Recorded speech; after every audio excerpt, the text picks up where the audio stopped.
Ya, pemirsa, petang ini Timnas Indonesia akan bertanding melawan Singapura dalam leg kedua semifinal Piala AFF.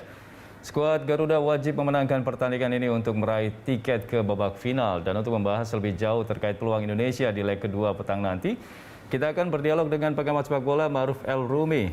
Terima kasih Bung Ma'ruf sudah bergabung di Prime Time kali ini. Bung Ma'ruf, kita... Sama-sama Mas, alhamdulillah. Iya. Di leg pertama kemarin melawan Singapura, banyak masyarakat yang berharap bahwa Indonesia bisa mengulang pertandingan antara Malaysia dengan skor besar begitu, tapi ternyata hasilnya 1-1. Ya. Nah, untuk leg kedua ini Anda melihat peluangnya seperti apa, mengingat Egy Maulana Fikri akan ikut bertanding hari ini? Iya, jadi kalau kita flashback sedikit ketika menghadapi Vietnam, orang curiga khawatir kita kalah, tapi ternyata kita main imbang. Betul. Malaysia mungkin tidak akan mudah, ternyata kita pesta gol. Singapura harapannya kita bisa menang mudah, ternyata justru harus pertandingan harus berakhir dengan skor imbang. Yang menurut saya memang bahwa setiap lawan karakternya berbeda, setiap tim pasti mainnya berbeda, apalagi di semifinal. Semifinal itu tensinya berbeda. Jadi ada pressure, ada tekanan, dan ada faktor pengalaman. Indonesia ada pressure karena setelah lolos dari fase grup mengalahkan Malaysia, maka pressure-nya menjadi lebih besar, tekanannya menjadi lebih besar.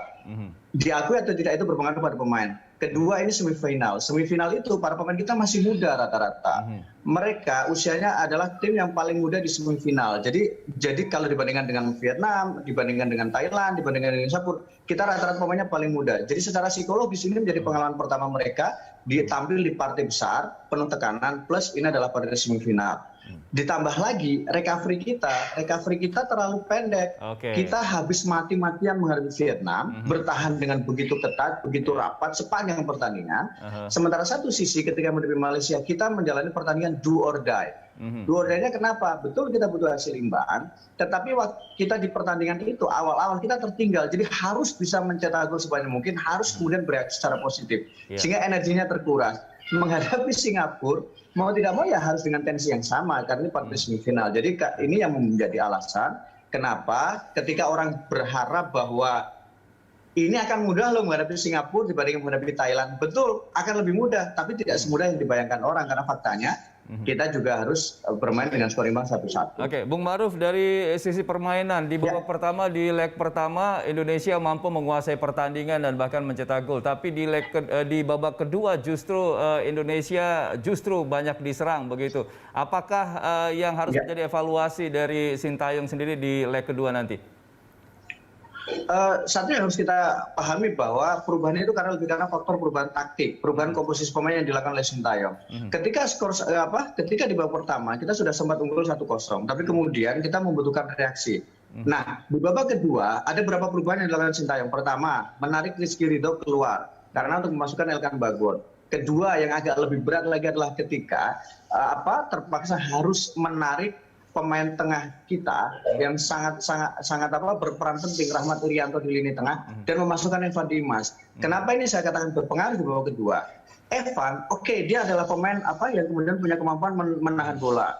Dia bisa melakukan distribusi bola. Tapi satu agak kelemahan Evan, defense dia tidak terlalu bagus. Dia agak sering terlambat turun. Itu satu. Yang kedua, Elkan Bagot orang mengatakan ini pemain punya pengalaman, main di liga di kasta kedua Liga Inggris, betul. Tetapi jangan lupa bahwa Elkan ini posturnya tinggi dan biasanya pemain yang secara postur tinggi dia agak lambat dari sisi sprint, agak lambat ketika turun. Nah, itu yang berhasil dieksploitasi oleh para pemain dari Singapura. Kita lihat beberapa peluang yang dimiliki oleh Singapura itu terjadi di beberapa area di mana kemudian 1 lawan 1 antara Ihsan Fandi bersama dengan Elkan Bagot. Meskipun golnya berasal dari tengah tapi beberapa dua peluang Singapura itu terjadi di area di mana Elkan Bagot dia diturunkan. Jadi itu yang menjadi alasan kenapa ketika babak pertama kita begitu dominan, kita sempat leading, dan kemudian babak kedua kita agak turun dari sisi intensitas.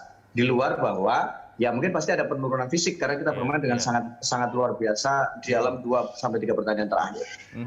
Ya, yang menjadi sorotan timnas kita ini adalah lini depan begitu. Dari beberapa striker hanya Ezra Walian yang bisa mencetak gol, dan lucunya kemarin di pertandingan leg pertama Ezra yang baru masuk tiba-tiba ditarik lagi begitu, digantikan dengan Hanis Sagara. Nah, apa yang menjadi masalah di lini depan timnas kita dan sebaiknya harus seperti apa nih Sintayong Apakah harus benar-benar Sebenarnya ya. menempatkan Egy Maulana Fikri atau justru menempatkan Hani Sagara Betul. dari sejak kick off? Ya, jadi gini, kalau kita bicara tim ini ya, tim semifinal ini dibanding dengan semifinalis lainnya, kita adalah tim yang paling subur dengan 13 Ya, gol. betul. Kita lebih subur dibandingkan dengan Vietnam yang 9 gol. Kita lebih subur dibandingkan dengan Thailand yang mencatat 11 gol. Kita lebih bagus dibandingkan dengan Singapura yang hanya mencatat 7 gol. Kuncinya apa? Karena kita lini tengah kita produktif, kemudian lini belakang kita juga agak lumayan membantu dari sejumlah gol.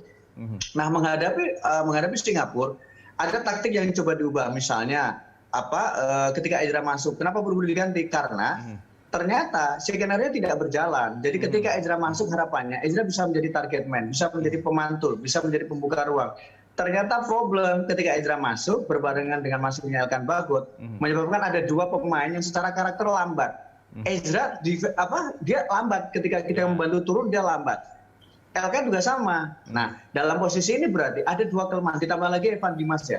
Jadi ada 3 kelemahan. Kelemahan ketika ada pemain depan bisa mengganggu, ternyata tidak bisa berkontribusi mengganggu dan bertahan. Tengahnya bolong karena Evan Dimas lebih cenderung sebagai karakter gelandang penyerang, gelandang serang. Sementara Elkan Bagot juga lambat ketika turun. Nah, 3 problem ini yang kemudian membuat Sintayong mulai, jangan begini, karena kalau enggak makin dieksploitasi. Jadi kemudian langsung dilakukan perubahan. Dan memang ini karakter Sintayong sebenarnya. Jadi bukan hanya kasus Ezra Walian, tapi ketika pertandingan menghadapi Kamboja kalau tidak salah, ketika kita sudah kebobolan atau kita ada 2 pemain belakang kita melakukan kesalahan, Sintayong langsung bereaksi dan mengganti. Dan saya pikir itu bagus kok, karena kemudian kita lihat Hani Sagara ketika dia masuk, dia langsung melakukan 1 kali tembakan, dan itu lebih berbahaya dibandingkan yang apa yang dilakukan Ezra Walian.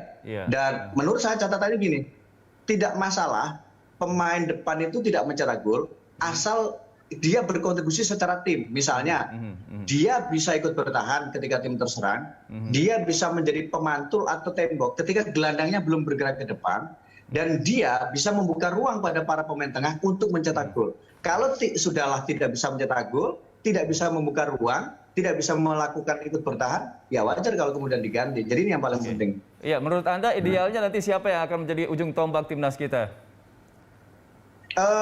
Sebenarnya ini bisa di beberapa ya, ada opsi. Misalnya kalau kita hitung ada namanya Egy, tadi sempat dimention ya, ada Egy Maulana Fikri. Iya, dia sudah bergabung.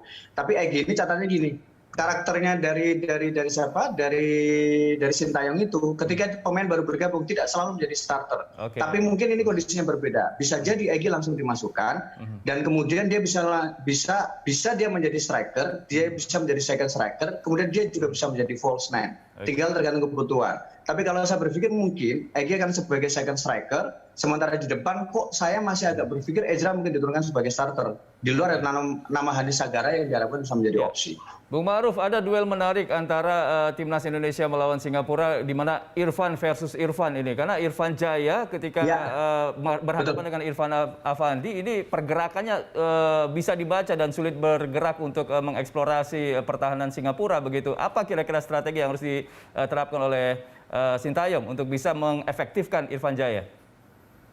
Ya, salah satu hal yang harus diakui dari Singapura adalah karena Irfan tampil sangat bagus ya. Lini belakang mereka sangat solid dan susah untuk kemudian dieksploitasi. Irfan sudah diisolasi karena Singapura tahu betul bahwa ini pemain berbahaya, mencetak 2 gol kemudian juga memberikan 1 peluang. Jadi wajar kalau kemudian dia diisolasi.